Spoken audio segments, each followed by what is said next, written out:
ikaze kuri Mr Today TV. Ini wa mwanya tugenda tubagezaho ibiganiro bigiye bitandukanye, amakuru y'imyidagaduro, showbiz nyarwanda muri make. Ndagira ngo mwinjeze muri iki kiganiro neza nkubwira ngo mbere na mbere reba aho hasi handitse buto ya subscribe wakande kugira ngo utazaducikwa n'ibiganiro byinshi tugenda tubagezaho bya buri munsi, amakuru meza, politike, amakuru atari mikinyoma namba, amakuru tuba dufite ibimenyetso twacukumburanye ubwenge n'ibiganiro byunze ubwenge. Kora subscribe aho hasi. Tudatinze murabizi ntago njya ntinda, aha ni kuri Mr Today TV. Njye uri kumva nitwa Mr Kira, imfura y'u Rwanda, inkuba ku butaka, inshuti y'aba diaspora, inshuti ya bose. Reka nkwinjize mu nkuru iri gucicikana hano ku mbuga nkoranyambaga y'umuhanzi witwa Yampano. Ngira ngo mwagiye mubona amatitira avuga yuko yafunzwe, mwagiye mubona abavuga yuko ngo yifashe video ari gukina urukoza soni. Gusa ndagira ngo ubwire ngo ukuri kose ukuyemo hangaha, ndagushishikariza kureba video yose ukayirangiza, nakabuza umusozo ni uri bubashe kumenya byinshi, ndetse unabone n'uwo mukobwa bari kumwe muri iyo video. Ngo byatangiye gute rero? Byatangiye babona amashusho witwa Yampano yambaye ubusa ari ku gitanda ari gusomana n'umwana w'umukobwa nkuko mubireba kuri iyo foto. Gusa ndagira ngo ubwire ngo mbere na mbere reka mbanze nkwereke kano ka video ubundi tugaruke. What we posting?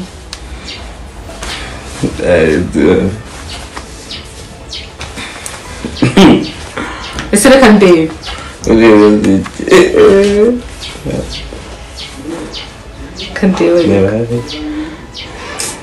Man, why do you fight them for the video ukambwira?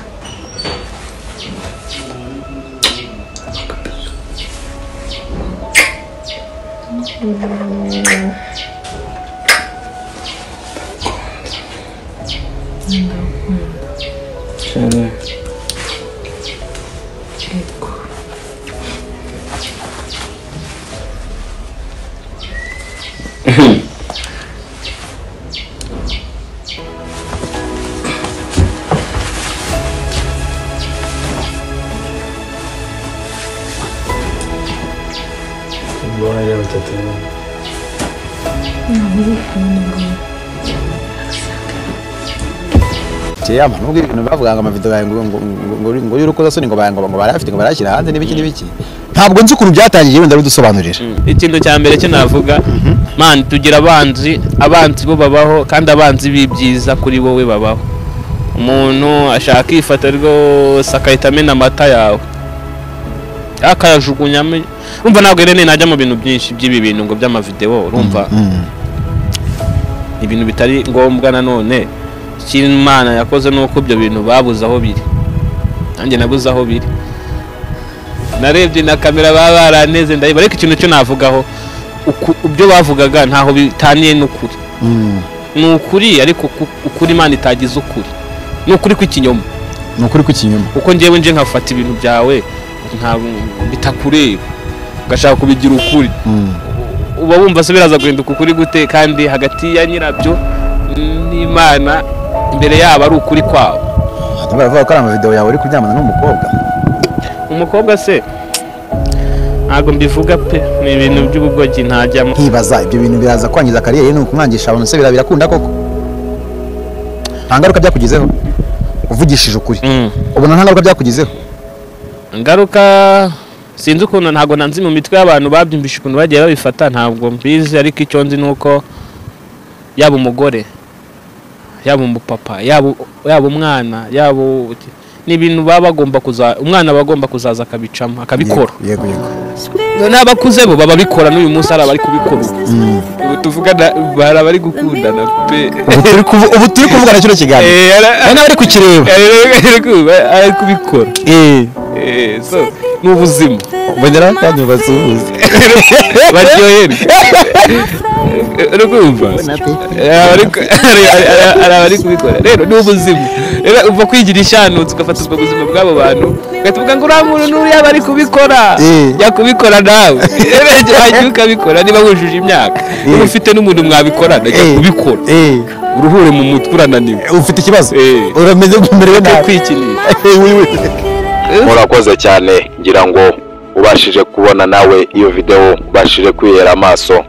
Uyu ni umukobwa ndetse bavuga yuko ngo yari afite undi mugabo akaba yamuciye inyuma. Uyu mukobwa mureba hano witwa Yampano yaduhamirije adaciye ku ruhande ko bahoze bakundana ndetse n'ubu bagikundana. Ahamya ko kabone nubwo yaba ari urukozasoni koko nta kabuza n'ubusa bwe yashyize hanze, uretse ko ngatari nawe washyize hanze ayo mashusho ari abifuza kuba bamusenya bamwangisha abanyarwanda. Yabigarutseho agira ati njyewe unkunda azankunde, ukunda imiziki yanjye azayikunde, ariko abanyanga mu nyange gakeya kuko ndakunzwe ndetse abanyifuriza gufungwa ndabiyamye. Ndetse wowe urimo kutwumva kano kanya ngira ngo nawe ushobora kuba ukunda Yampano. Ese Yampano koko iyi video ntabwo yakayipostinze? Ese koko ni Yampano cyangwa nabagamije kumusenya wa mugani we? Gusa nanone reka tugaruke, ndagira ngo ubwire ko iyi showbiz buri wese ashakiramo amafaranga, ni ishyamba rigari buri wese ari gushakiramo amafaranga, hiti kwamamara, ibintu byinshi bigiye bitandukanye. Bamwe muri twe dushaka kwamamarira mu bintu bidaciye mu mucyo, dushaka gusenya abandi, dushaka kuvuga ku bandi kugira ngo tubashe kumenyekana. Ariko narakubwiye ngo uyu ni umuyoboro utasanga amatiku agiye atandukanye, n'umuyoboro uzi ukwereka ukuri kose. Ndetse reka tudatinze mu ukuri kwa nyako. Iyi video yasohowe n'umwe mu bantu babana na Yampano. Iyi video yafashe arayiyoherereza ahita yipostinga. Iyi video isakazwa na bamwe mu ba influencer hano mukunda mu Rwanda, harimo nk'uwitwa muramuzi umuntu witwa Kazungu Kabosi n'abandi bantu bagiye batandukanye bagiye bayihererekanya. Ngira ngo mwagiye mwumva ko umukobwa abwira Yampano ngo iyi video ntuzayipostinge, kandi koko yari yayifasha atari ukuyipostinga, bya bindi ufite telefoni ugashyiramo akavido ushaka kureba reaction z'umuntu muri kumwe. Ese wowe urumva koko Yampano ibi bintu akwiye kubifungirwa? Ese kuba wapostinga uri kumwe n'umukobwa mukundana cyangwa umugore wawe ni amakosa? Yego wenda iyi video ntago yareba abana, ariko ku bantu bakuru nge ndumva nta kibazo. Reka dusoze mubwira ngo kora subscribe utazaza ucikwa n'ibindi biganiro tugenda tubagezaho, cyane cyane ko ndi kubategurira ibintu byinshi byiza kandi biteguranye ubwenge, ubuhanga, ndetse namwe muri mwe nzaza mbaha karibu kuri no YouTube channel yanyu. Murakoze, nitwa Mr. Kira, ndabakunda.